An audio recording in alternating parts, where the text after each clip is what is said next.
Ladies and gentlemen, what you're about to witness is my response to Gary at the physical format vinyl, who assigned to me a challenge to rank the Linda Ronstadt's albums. Now, I've accepted that challenge. However, I must make a few changes. One, I love every album that she's ever made. This is not a I love none of these and love all these. I am putting them in order of ones I love better than the other ones. Okay. It's like saying, which child do you love best? Your oldest, your middle, or your youngest? You can never do that. I am not going to do all her albums. We'd be here until Tuesday. I am going to take her albums, her solo albums, studio albums, after the Stone Ponies. There are 11 of them that I will show.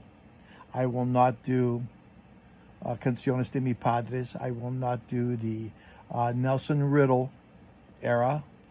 I will not do compilations. These are her studio albums. Now, that's all I'm going to say about that. I love them all, but these are my rankings in my humble opinion. Your mileage may vary. Okay? I've changed this order 35,322 times. What you see now is what you get for today. If you ask me this tomorrow, it will be different. Let's get on with it. All right, let's get this show started. Now, again, don't forget, these are her studio albums after the Stone Ponies when she went solo. Now, the first one you see here, this is my number 11. Handson Homegrown. This is her first studio album.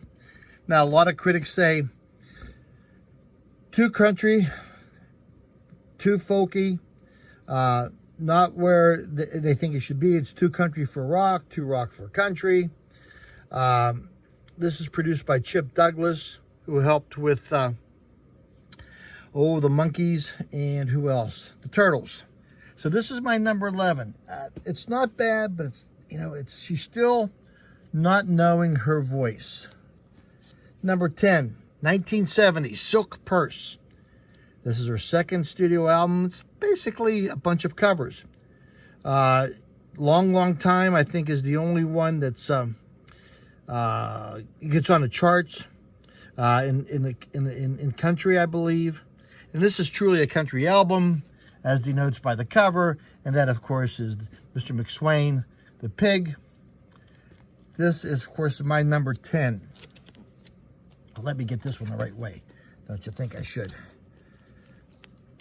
This is Get Closer. Not my cup of tea. This is her 11th album. It commercially didn't do very well. It did win a Grammy for John Caution, the packaging of the album. I think Linda Ronstadt was nominated, but she did not win. The songs in this album don't seem to go together. And probably the best one on her, in my estimation, is her duet with James Taylor. I think it's going to work out fine. I think I Can Tina Turner did that song first. I'm not sure. She does, what's the other one? Get Closer is another good song. But not my cup of tea. That's why it's number 9. It's almost in the same vein from my number 9, from my number 8. This is 1980, Linda Ronstadt, new waves coming out, punk starting, I guess. We're going in full swing. This debuted at number 5. She was because of this album, she's the first female nominated for a Grammy at that time. New Wave Punk 1980. Not a bad album, but again, it's not that I hate these albums. It's just that it's not my favorite. I think, let's see what some of the songs are here. Mad Love was probably a big one. How Do I Make You was another big one. Girls Talk, That was good. But you know, not my cup of tea as far as Linda Ronstadt songs are concerned. And it's starting to look like I like a lot of her other stuff, huh? 70s stuff. Well, let's see here. Let's turn this album around. Now this, of course, has a picture disc. And I put this one in here. This one was given to me by Josh over at JC, the flip side. He sent me this, some VCLT a while back. He's probably responsible for most of these albums. But I have that one. I have one that's a red vinyl that was put out in the UK. But Linda Ronstadt, Living in the USA, that, of course, is my number 7. That came out in 1978. It's her 9th album. New Wave, Girls Talk was the big song, I think, on that one. She does Muhammad's Radio, I think, from Warren Zevon. That was previously released. And then that's what this album is, a bunch of previously released songs that she has done. She does Allison, an Elvis Costello song, excuse me. And he did not like the way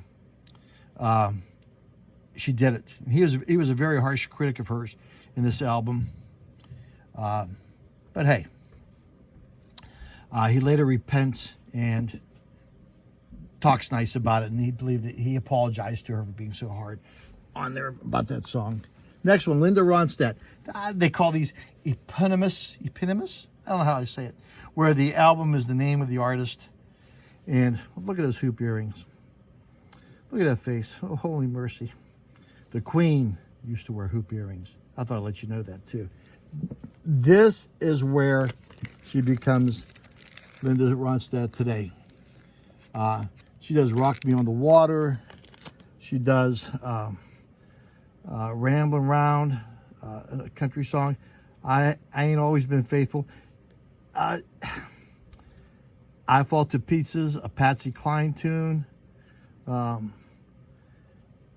She does all these great country songs. Crazy Arms. Now that's the song that propels her voice. Listen to her version of Crazy Arms. I think she even outdoes Patsy Cline on this song. Booms it. That's where her voice comes in. She does all these great songs, and at the end, she has Rescue Me, a Fontana or Fontana bass song that just seems so out of place. So out of place. But that's the album that her voice, she finally figures it out, that's her mainstay. It's going to make her famous. Now, this Don't Cry album, oh, excuse me, I'm leaning up against things here. 1973, this is off an Asylum label. You know, the other ones are Capitol. We'll talk about that later on here, about her leaving Capitol and going to Asylum. This is where she also discovers, this album, this is 73, that she needed a good backup band. And this is where she goes with Peter Asher and bringing in Glenn Frey, and of course his buddies Don Henley. And I'm sure you know the story, so I won't go into that. But her friends, John Boylan, I think was her manager at the time, but also sang and did things on albums with her. J.D. Souther wrote a couple of tunes for her on this album. But this is where she finds a tremendous backup band. Harmonies were wonderful. 1973, Don't Cry Now. That was my number 5 album. Now let me spin this one around. Prisoner in Disguise. Wow, this is my number 4. This has a certain emotional attachment to me, not because it's a Linda Ronstadt album, but because the time, 1975, when this came out, I was doing my student teaching. I was in my senior year. I was going to graduate. This album was on my 8-track, stuck in my 1973 Pontiac Grand Am that I would go tooling around town in. This is a more refined Linda Ronstadt. This album follows Heart Like a Wheel, and we'll talk about that. She has some great songs on this album. I Will Always Love You is probably the one that Whitney Houston made famous, but she does it after Linda Ronstadt. She did it after Dolly Parton. She asked Dolly Parton to do it. Dolly said, okay, of course. The story about that one was the Elvis Presley wanted to do that song, you know, I Will Always Love You. But he also wanted the publishing rights to it. And of course, Dolly said, no way. I'm sure it would have been a hit for him too. But she has a lot of people on it. She had Peter Asher on this, who produced it, J.D. Souther, a boyfriend, James Taylor, Maria Muldaur. She had Lowell George, Emmylou Harris. She also does The Sweetest Gift. There's a great video on YouTube of her, Emmylou Harris, and Dolly Parton doing it. But that's my number 4, Prisoner in Disguise. Now, the title seems kind of funny, though, too, in a sense. But I think, in my own opinion, I think Prisoner in Disguise denotes her not being sure of her emotions with people. I'm sure she struggled with boyfriends. She had a lot of boyfriends. I can give you a list of names in case you ever want them. I am not on it. But Linda Ronstadt, Prisoner in Disguise. I think this is a very emotional album, an attachment album to me. How can you not? Need I say more? Okay. My number 3 album is Simple Dreams. Great cover on that. 1977. This is her 8th album. And you probably know for Tumbling Dice and, of course, the great Roy Orbison song, Blue Bayou. She also does a Buddy Holly song, It's So Easy. Warren Zevon's Poor, Poor, Pitiful Me, and Carmelita. There's only one other person that does Carmelita probably just as good as Linda Ronstadt, is Dwight Yoakam. I think he does a great job on it. This is the best-selling studio album of her career at that time. I think it was the second best-selling album behind Tapestry, Carole King. Okay, so that's my number 3. Surprise, surprise, my number 2 is Heart Like a Wheel.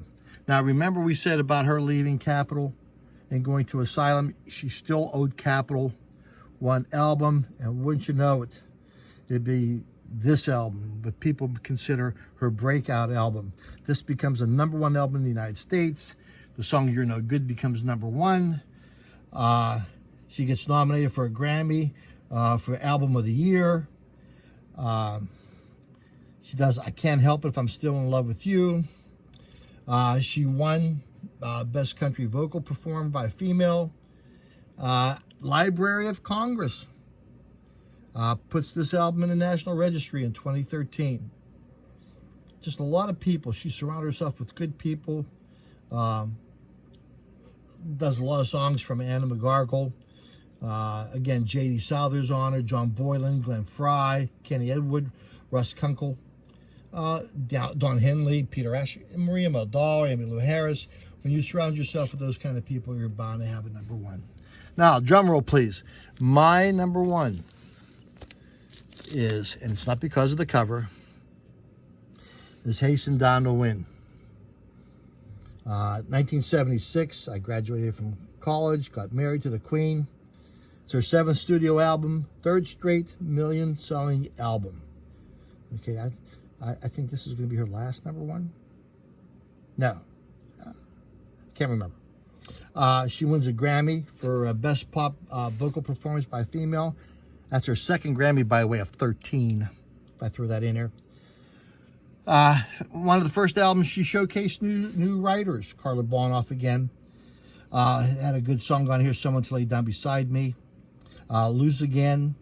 She does another, Warren Zevon, The Tattler.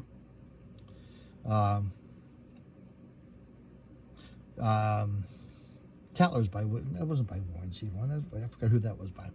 Ry Cooder arranges that song, Tattler, for his 1974 album Paradise and Lunch. But my favorite song on here, through the back here, is Lo Siento Mi Vida, which she sings with her brother, Gilberto.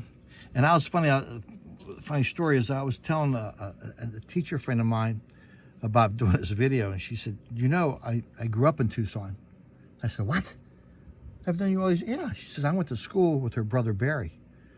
And the family was really upset when she decided to move to California. They owned a hardware store in Tucson.